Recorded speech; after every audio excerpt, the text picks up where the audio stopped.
Hello and welcome back to the Simplicity Diaries with me, Kim John Payne. This week I wanted to talk about a subject that vexes many parents of younger children, particularly that of mimicking. Now, this is not isolated just to young children, but boy, it comes up a lot, and it's annoying, right? It's extremely annoying when a child mimics your words. So you'll say something about clearing up or taking things to the counter or whatever it is. Please stop doing that now. And you'll get this, please stop doing that now. And you'll say, now please, no, don't talk like that. No, don't talk like that. And it is a very triggering aspect of just trying to relate to a child, and one that's come up over and over and over in the years of meeting with parents is what a flashpoint this mimicking actually is. So first of all, let's try and understand what's going on when a child mimics, and then we'll turn to what are some of the things we can do. One of the ways that I've kind of experimented with, really, because these things often begin as a hunch, right? And I'm talking with one parent, and then time goes by, and it comes up again and again and again, and you start to see patterns.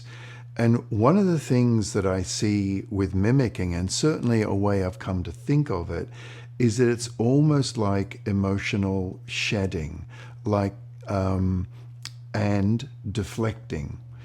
Shedding, what I mean by shedding is just letting go. It's literally, we shed our clothing at night getting ready for bed. We shed, we take things off. But this is like emotional shedding. It's almost like children have taken on so much through the day.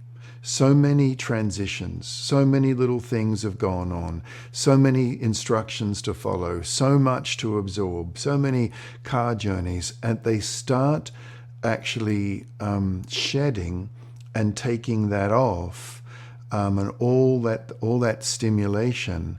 It's almost like their ability to relate to any new information is maxed out. Their little cups are utterly full. And so one of the ways in which they cap off their cup is to either shed, to try and let go of the load, right? They're trying to let go of the load. And, it's annoying, but you could see it as an attempt to create space in their little emotional cups. And that it's kind of crucial to understand this, that they're not necessarily trying to be triggering to us. They're trying to shed, they're trying to let go. Another thing that they're doing, as I mentioned, is capping off. They're saying, I can't take any more.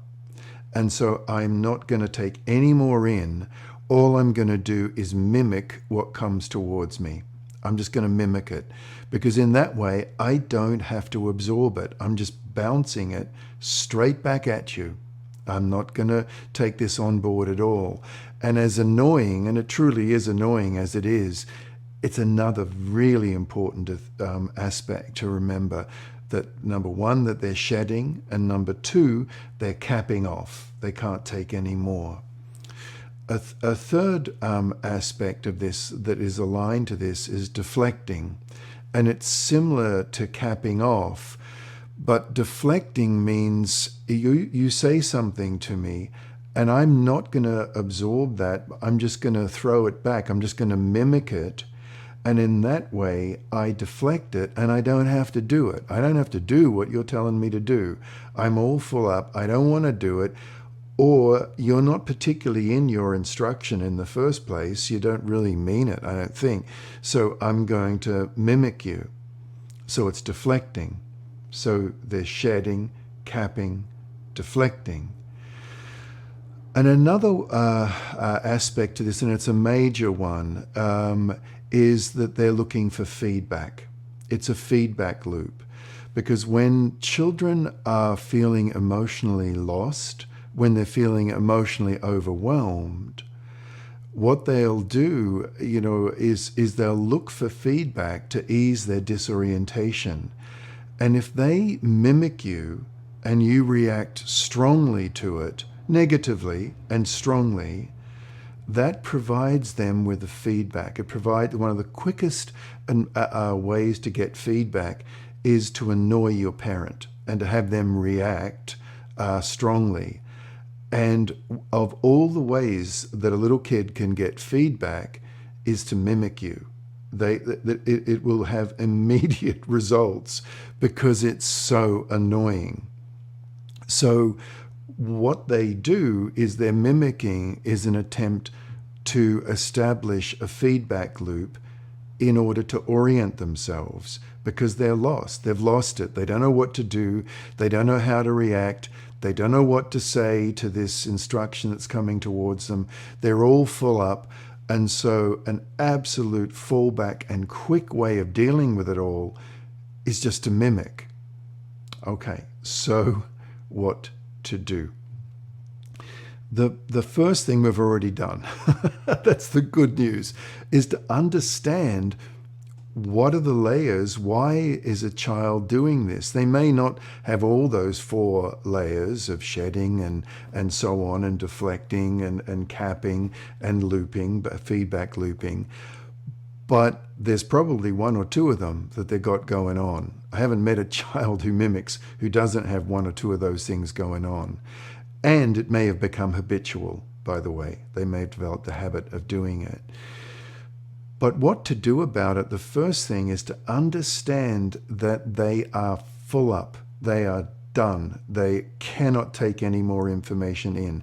Now, it doesn't look like it because they're being really cheeky. They're being very defiant. And it doesn't look like they're full up. It looks like they're just being defiant, right?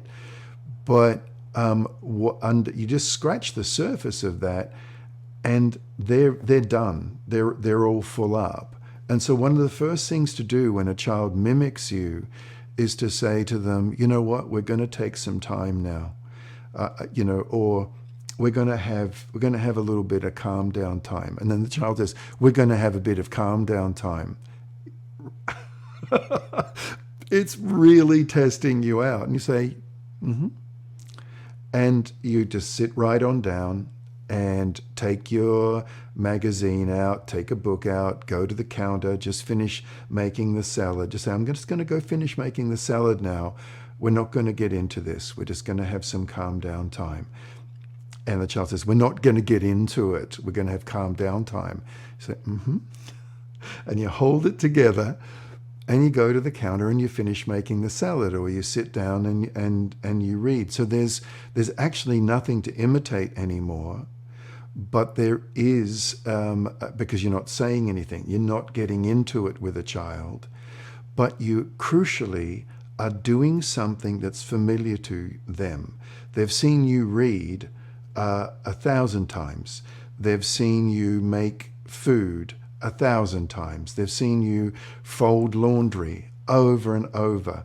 They've seen you do these things, and it's very securing to them. You're doing something that is helping them drain down their little cups. You're firing the mirror neurons, which we've spoken about in other of these podcasts, and they're in an involuntary act, they're absorbing what it is you're doing. Now, do you see what's happening? They're absorbing rather than deflecting. They're absorbing rather than capping. Do you see all the other things that were going on are now, it's almost you've turned it inside out. And by quietly doing something that's familiar to a child, the mirror neurons in their brain just involuntarily start doing that. It's the opposite to mimicking. You've turned mimicking inside out. And when you've done that enough, and it just takes sometimes 2, 3, 4 minutes, sometimes longer, when you've done that enough, don't come back and get in your child's face again. Just sit beside them let's say you've been in the kitchen, you've been folding laundry nearby. Don't go to the someplace else in the house, but just nearby, you've been doing something that's familiar to them, but you're getting on with your day. You're not being distracted and triggered by the mimicking. Then come back into the vicinity, come a little closer, sit down, and the first thing you can do, if it's an instruction, is just help them do what they're doing, but help almost mono or duosyllabically. Don't talk much. Don't give them anything to fire off that mimicking again.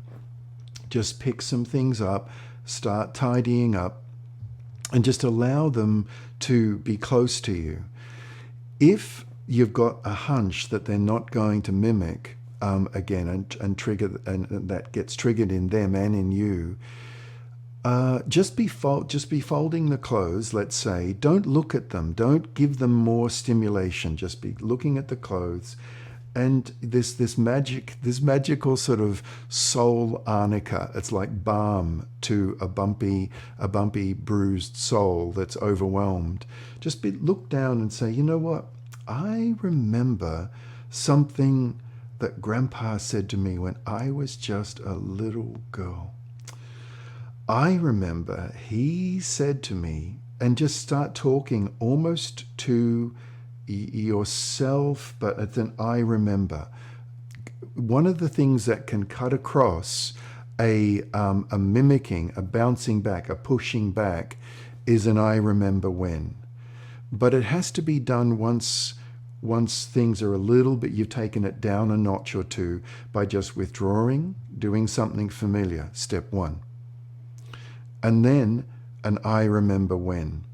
Because an I remember when stands almost zero chance of being mimicked. Or I remember when you were just a baby and the very first time you noticed a bird and you made the most, whatever it is, whatever the I remember when is, now you can use that. By the time 2, 3, 4 minutes are done, you've folded some clothes, you've done an I remember when, you've connected with a child again, you've drained down their little cup just that little bit, and crucially, you've connected with them so they don't have to repel what it is you're saying by mimicking. Okay. Oh, I sure hope that's helpful, because it's really an annoying thing that goes on, and this pretty much, I won't say guarantee, but it does for most parents break this really, really frustrating habit. And don't forget, if you'd like to talk to me personally and in my family counseling practice, just go right onto the Simplicity Parenting website, and there it is. Book a consult with Kim, or it says something like that, and that'll come right through to me. Okay. All right. Hope that will help with the frustration of mimicking. Bye-bye for now.